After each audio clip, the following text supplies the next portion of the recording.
I don't think we imagined ourselves saving the world or saving Iraq or anything like that. We did have this kind of core conviction that presence itself mattered. And I think we were definitely concerned with the impact that we might be able to make in the lives of a community or a couple of people or something more granular.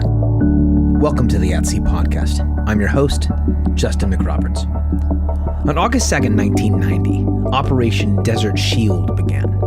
Called by some the Persian Gulf War, I remember that time clearly. I found myself blocking roadways in my hometown with groups of friends, each of us carrying cardboard signs with anti-war slogans.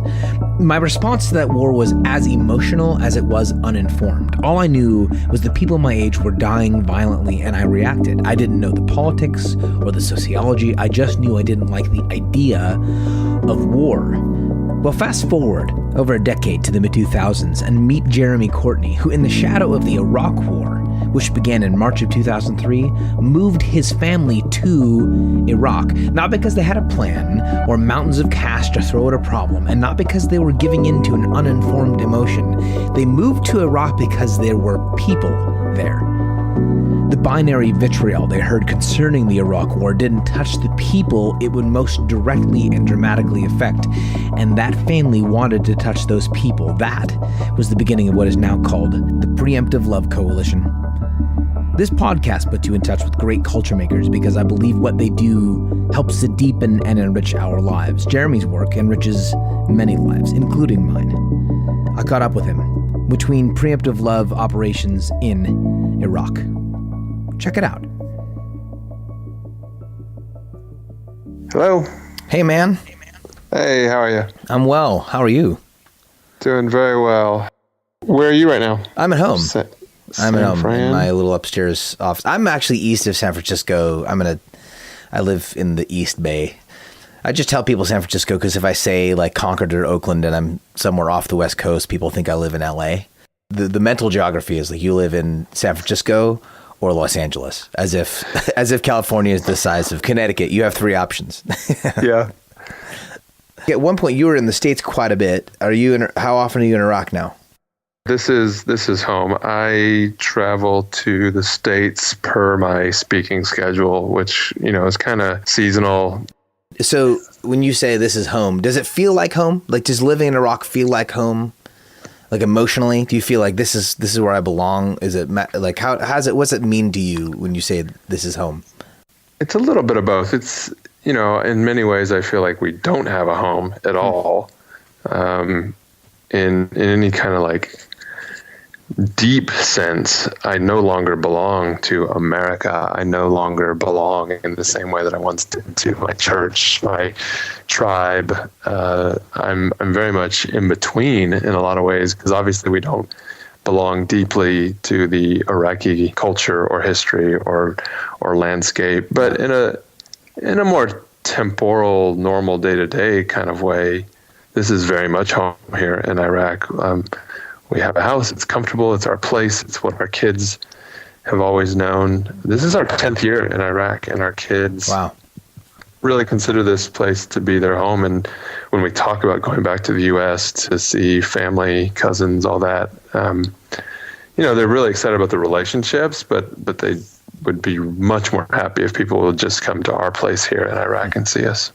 So, I mean, insofar as it's home and that really functional, this is where we live, since it's still, your sense of place is almost a little disoriented then, because you're kind of communicating, you don't really belong deeply, because there's a way to be somewhere, but then not be rooted per se. Yeah. I mean, we don't belong deeply to much of anything except our ideas and the preemptive love family itself, who's all kind of displaced and on journey and trying to make a new community to whom we all belong, because we're all misfits from the place that we came from just by virtue of the things that we've seen and experienced out in the world.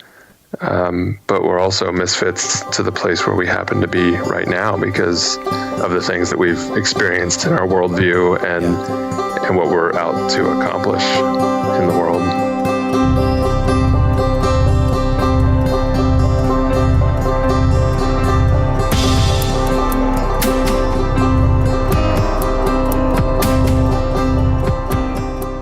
When you talk about preemptive love, you wrote a book about you guys' history, and you describe it as it's like a journey of your family. Like it's something that your family belongs to, or that you guys are in together. That it wasn't so much like hey, Jeremy's got this thing going on, and the family was like, oh crap, what? This is the decision you and Jessica made. Actually, let's do this. How did you guys meet, you and Jessica? No, we met at college at an RA, resident assistant, or whatever that stands for, kind of dorm housing retreats. So we were both to be RAs in our own, me in the male dorm and she in the female dorm. And we went away for a summer retreat before all the other students arrived. And that's where we met for the first time. She had a boyfriend, I had a girlfriend. And that's where we met and kind of hit it off as friends or whatever, but kind of took separate paths for a while. And then one night I was going with a friend to the sorority house where this friend was hanging out. And I walked into this room and Jessica was sitting there. My wife was sitting there crying, sad. She'd just broken up with her boyfriend of a couple of years. And I had since broken up with my girlfriend. Oh, the stars aligned. The stars aligned. And literally from that moment where we hadn't seen each other in like a year or so, and she had just broken up, we never spent, a day separated since, and ended up getting married. So we graduated one weekend, got married the next weekend. And within a few weeks after that, we found ourselves careening into September 11th, 2001, which ended up being a very catalytic, world-changing moment. What were you working at the time? What were you doing? 9/11? Yeah, we were all kind of as a whole nation kind of careening into 9/11. Was there something specific for you and Jessica that was the work that you were doing? Like, was there a particular tie? I think it was significant for us in as much as we were just adult enough to make our own decisions. Like, we just graduated, living on our own, just married. So we got to be the boss of us, but completely young and naive and still in grad school, and the entire future was yet to be written. We weren't in a mortgage. We didn't have, unmanageable debt. We were still naive enough to just do whatever we thought was best. We could live into our ideals rather than be controlled by like reasonableness or reality. And so 9/11 ended up being a very catalytic thing for us because we saw the U.S. kind of dividing along these fighting lines where there were those who wanted to turn Afghanistan into a parking lot and wanted to pick up the war against Saddam Hussein and start that thing over again. And there was a very vengeful spirit across America at that time toward Muslims, toward people who ostensibly looked like Muslims, whatever that might mean. And we decided that we wanted to swim upstream against that violent waters.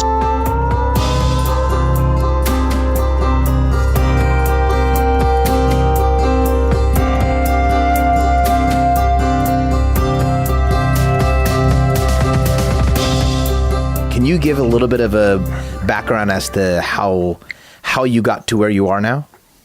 Yeah, so we moved to Iraq in the middle of the Iraq War when the headlines were rife with stories about Sunni Shia sectarian conflict. And I think collectively as America or as American people, a lot of us were wrestling with the ideas of what it means to be a patriot, what it means to support our troops. It seemed like all of us had friends or family who had served or were serving in Iraq or Afghanistan. And just trying to come to terms, the country was, I think, largely dispirited by the American involvement in the war by that point. And we we knew some people in Iraq, and we were hearing the stories a little differently, I think, than others, and wondered if by moving our family into Iraq at that time, if we could make a difference. So without like a strategic, like, we're going to go and do this thing, you went to Iraq to figure out if there was a thing to do. Quite literally. Yeah. I mean, we had, by the time we actually put action to it and moved, we knew a couple of people who had maybe a soft landing for us to get started. But I think we always sensed that there would be something more after. In fact, we even had some kind of wise, sagacious friends who were years ahead of us saying, this will almost certainly be like bait on a hook. And it's like God will probably kind of do a switcheroo on you once you get there. If we could conceive of God being like that, the thing that gets you in is not the thing that often keeps you in a hard place like this. And that was definitely our story. So we moved in rather naively, and I've become a big fan of naivete. I don't think we imagined ourselves saving the world or saving Iraq or anything like that. We did have this kind of core conviction that presence itself mattered, and I think we were definitely concerned with the impact that we might be able to make in the lives of a community or a couple of people or something more granular. And fairly soon after moving into Iraq, middle of the Iraq War, I was working on my laptop in a hotel lobby in a cafe, pretty safely ensconced behind these 14-foot high concrete bomb blast walls outside. And the chai guy at the cafe kind of sauntered up to the table, set my tea down, and lingered for a little while, and it got a little awkward. And he finally said something to the effect of, you've been coming here for a while now. Can I ask you a favor? And I said, yeah, man, go ahead. And he held his hand up to about his waist, and he said, I've got this cousin. She's about yay big now. When she was born with this huge hole in her heart. And after all these years of dictatorship and war and sectarian conflict and Al-Qaeda targeting our doctors, we don't have a hospital or a surgeon left in all of Iraq who can save her life. You're an American. You've obviously come here to help us. Would you please help my little cousin? He approached you because he knew you were American. Yeah. Huh. Yeah. And that stood for something, that meant something. And the truth was I wasn't interested. I was scared. I didn't want to let him down. I didn't want to venture into this painful situation and it's not like you asked, like, hey, I need to move this couch. Right? Can you and some friends come by? It was like, hi, this child, she's got a hole in her heart. Wondering if you can help out. Like, this is a really different, that's a pretty major ask. Yeah, so I felt fairly justified in saying, look, I don't know anything about heart surgery, so I'm off the hook on that account. I don't know anything about getting children outside of a war zone into some other country, so I'm off the hook on that account. Yeah. It sounds like I'm not your guy. But he just very winsomely, very humbly kind of disarmed me and shifted my perspective. I later came to realize that I was viewing the situation primarily through a lens of failure, fear. Like, if I were to venture into this and fail, what would he think about me? What would he think about Americans? What would he think about charitable humanitarian organizations who always seem to let people down? What would he think about Christians, Christianity, Jesus, God, all these kinds of things that I wore way too preciously on my shoulders, like it was, in fact, my job to somehow save the world and protect everyone's reputation everywhere. Yeah. And he kind of flipped the tables on me and just said, you're looking at this all wrong. She's already a dead girl walking to us. I mean, what we need you to see in this opportunity is what if you succeed? what if you do know the right person after just a couple of phone calls? You're an American, man. Like, you have all the resources in the world compared to us. And what if you could just find the right person? And what if you succeed? And what if one surgery changes her life? And what if she goes on to become a mom and have a baby? And, and it's sort of like that. I mean, it's sort of like a different tack on that whole, we're not afraid of our powerlessness. We're afraid of our power thing. It's like, it's not even that you were afraid of your power. You didn't know you had it. Like, you didn't know, like, it was like there was a ton of upside, at least the way he saw you. A ton of upside, a ton of potential. And you had been sort of convinced, as I guess so many of us are, that like, well, I know my limits. I know what I'm able to accomplish, and I'll set my own ceiling here, and I know where it is. And he kind of blew the roof off the thing. That's right. That's exactly it. And so very winsomely, he disarmed me and convinced me to kind of give it a shot. So a couple days later, I agreed to meet with cousin, the dad, and dad shows up at the same hotel cafe. And before he sits down to meet with me, he rounds the corner, and in his hand, he's got the hand of his little girl that he's brought to the meeting. And before they make it in through the doors to my table, I'm a goner.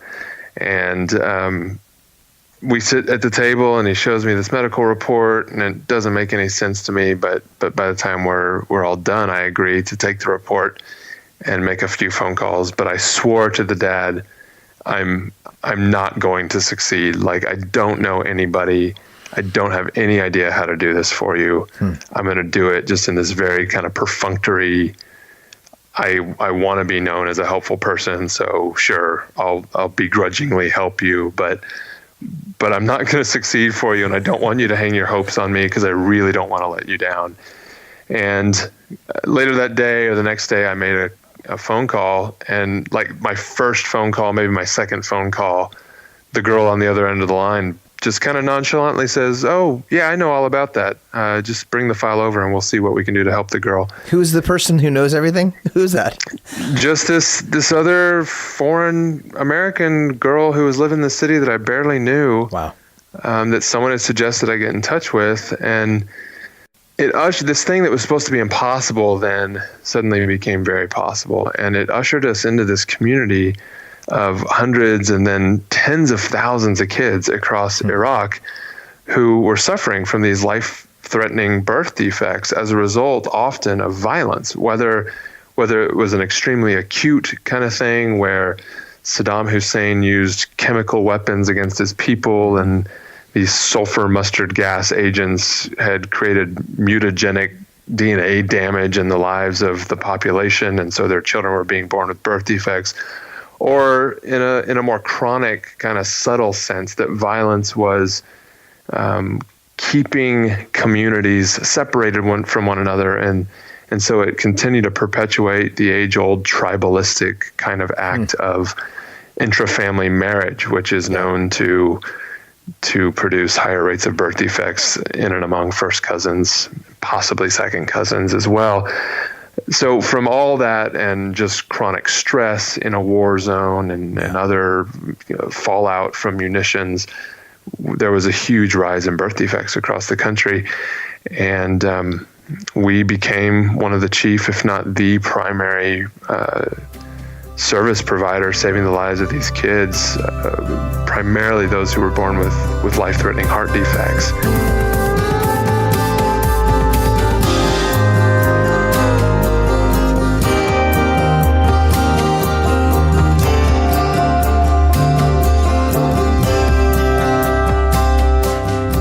You've had to reinvent a few times. Exactly. In terms of like what it is you're doing, what it is you're trying to pull off.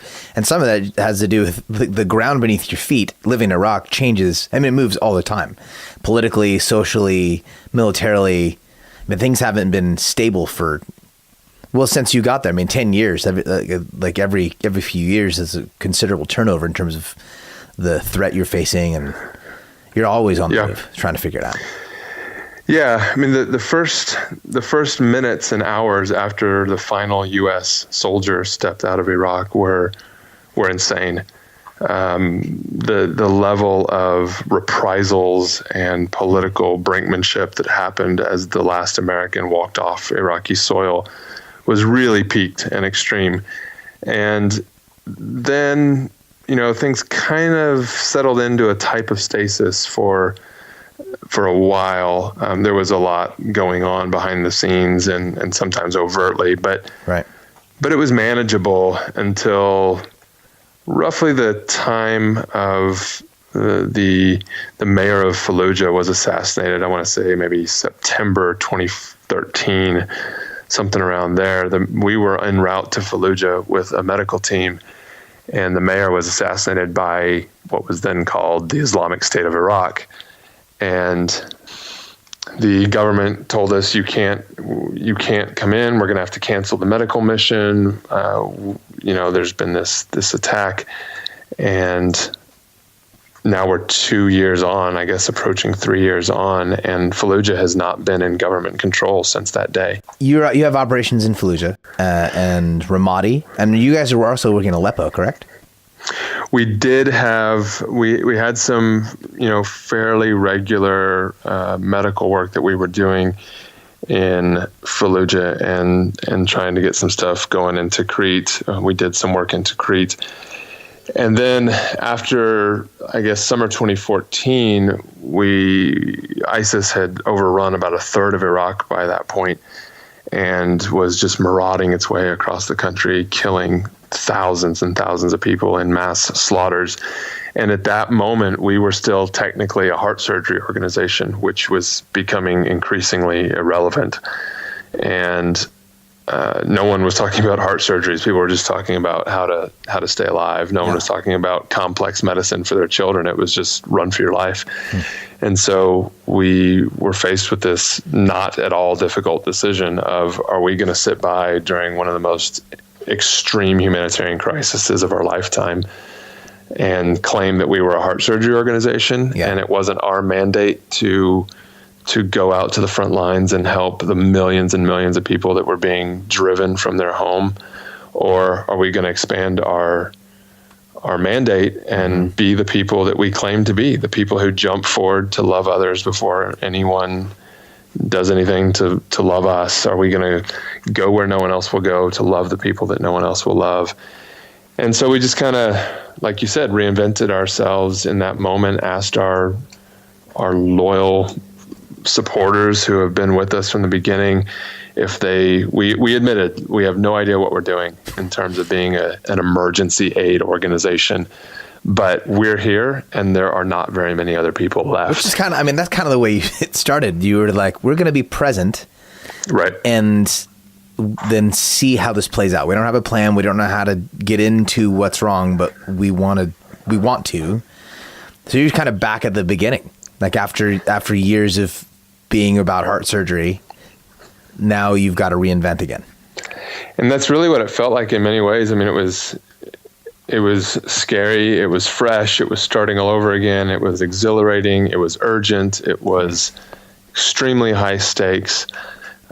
In some ways, however, and I think this is why a lot of us lose our edge as we age, we did have a little something to lose at this point. I mean, we had, we're not a big deal, but we had a bit of a reputation and a bit of a support base and some money in the bank and some comfort that had been established just by virtue of the fact that we now had an organization to lose. And on day one in the middle of the Iraq War, 2006, we didn't have an organization to lose. All we had was our lives to lose. And now somehow, ironically, organization, money in the bank, reputation, these things can become huge anchors around your neck that just drag you down and kill you, kill your spirit, kill your innovation, kill the very thing that got you started in the first place. It's almost like the curse of success, like having had some success, like now people,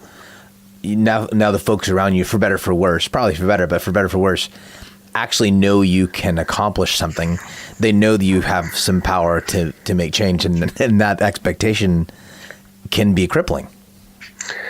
Yeah. And thankfully, I don't even know what exactly to attribute it to. I probably need to continue to reflect on that some. But the moment upon us in summer 2014 with the rise of ISIS was just so urgent and so scary that it mostly felt inevitable. It felt like we absolutely must do this. We could not possibly sit by and do nothing. And so now we're about 2 years into that. It sadly, devastatingly, it's been 2 years since ISIS became a household name.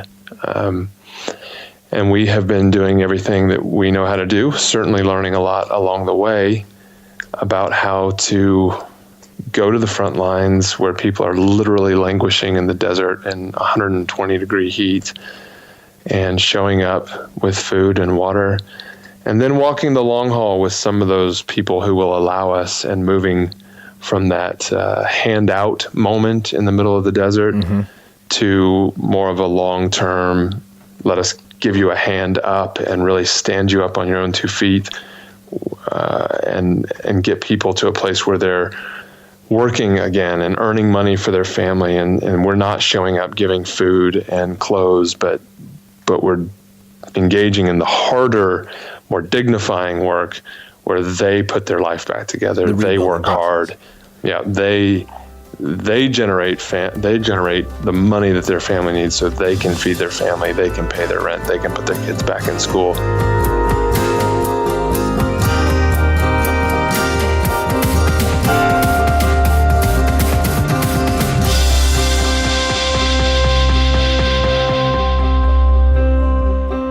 Does anger play a role for you? Like, how do you keep from hating people? Because your thing, I mean, the organization is called Preemptive Love, and a lot of your communication is hashtag love anyway. That it's this way, these people, this is what's happening, it's that bad, love anyway. And I'm thinking from the standpoint of not just ISIS, which is like, that's the easy one. Maybe it's not easy, but that's the I guess the prominent image in my mind. Like, how do you not hate those people?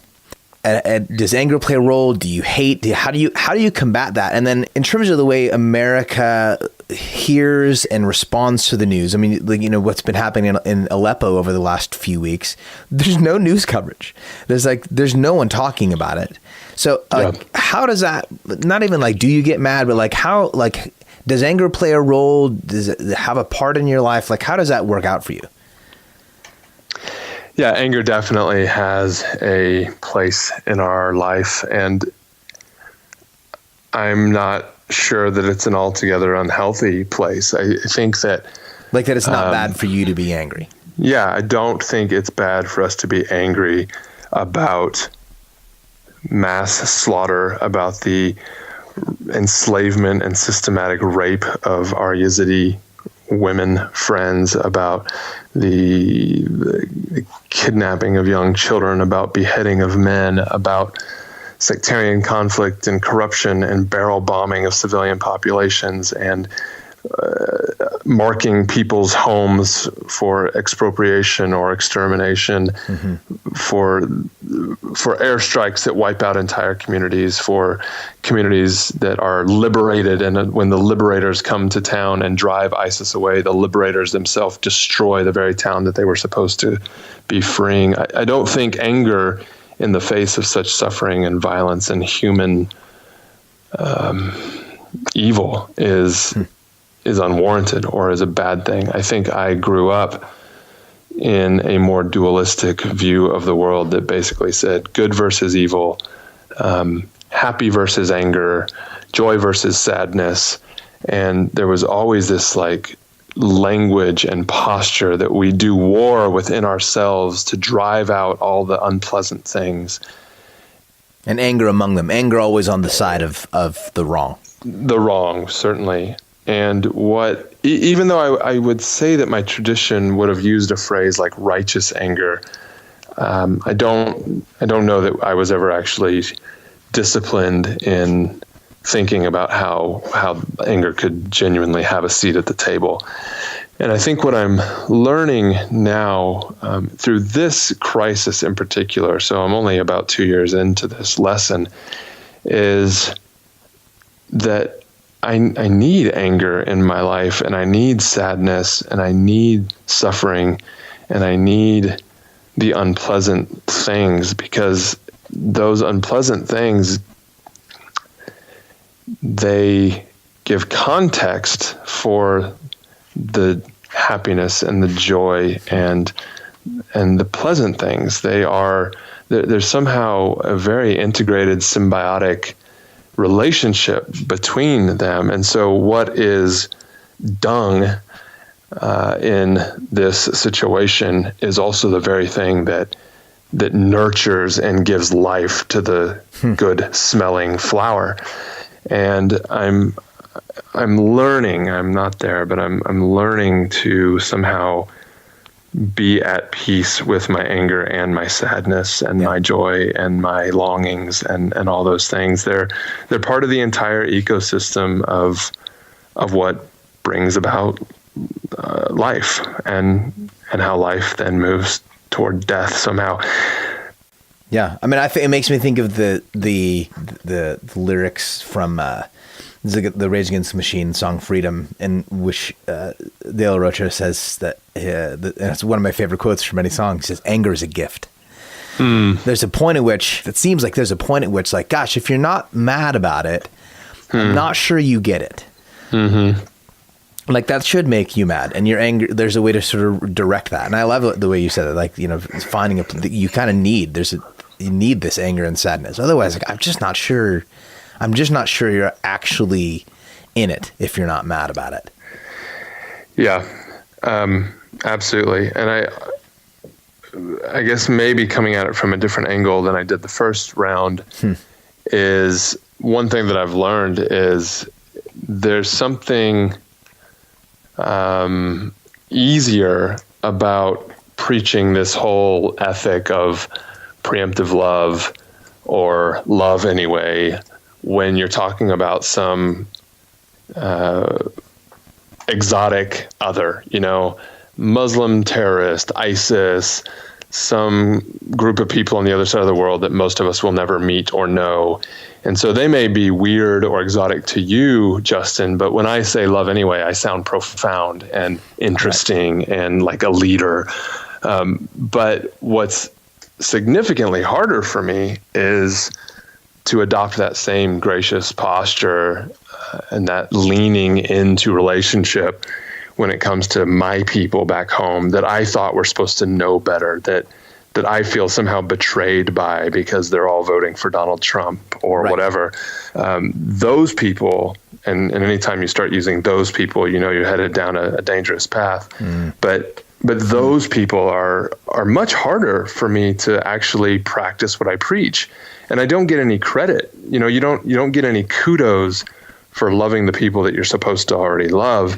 And so I think that's where the anger thing is probably misplaced and not appropriate. Like the degree to which I can be gracious and humble and welcoming with, and I mean this a little bit tongue in cheek, but the exotic other is the minimum degree to which I should also be welcoming and humble and gracious to my own people because I understand my own people better. And if I'm only loving to the degree that there's significant cultural and linguistic and worldview difference between us, then I may not actually be that hospitable. I may just be reveling in the exotic and basking in the glow that I get from other people for thinking well of me, Right.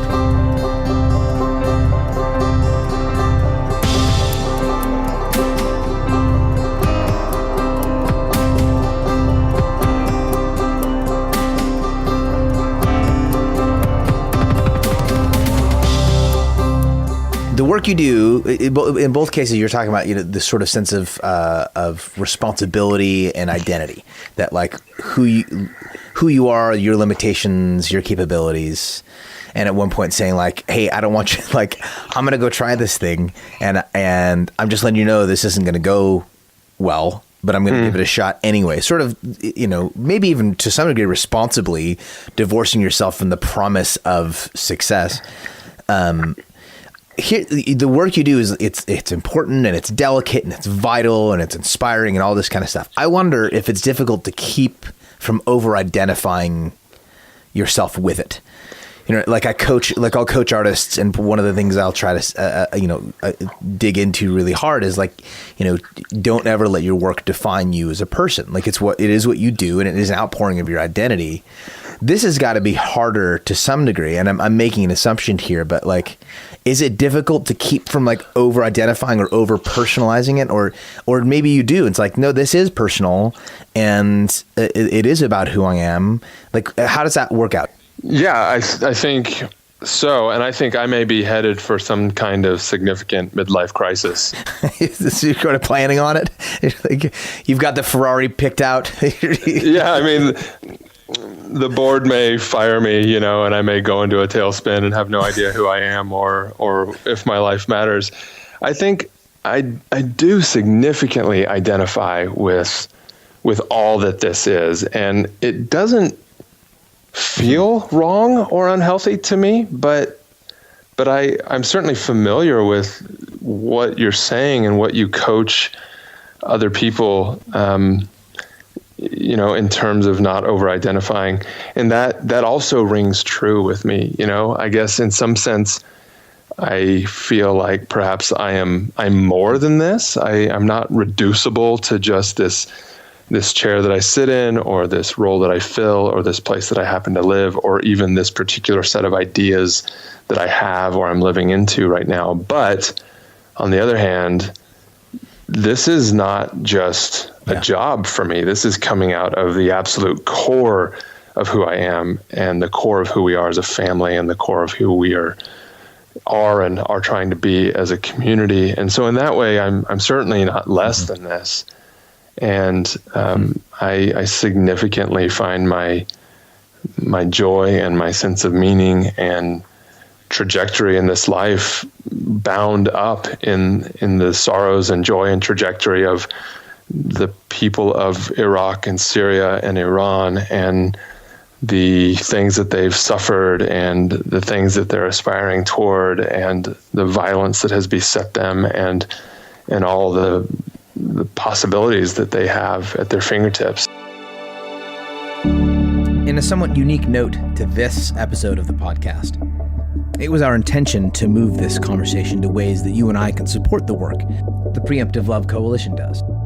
Jeremy was pulled away, unfortunately, by urgent matters that evening, and then our further efforts to reconnect were actually thwarted by further urgent matters, including Jeremy coordinating with a team of his, delivering food and supplies to families in an ISIS-controlled area who were pinned down overnight, hiding on the side of the road, while ISIS soldiers and weaponry passed on the road they'd been traveling on. The situation was actually worsened as U.S. and coalition strikes against that band of ISIS soldiers threatened the lives of that Preemptive Love team who were trying to deliver food and supplies to families in the ISIS-controlled area.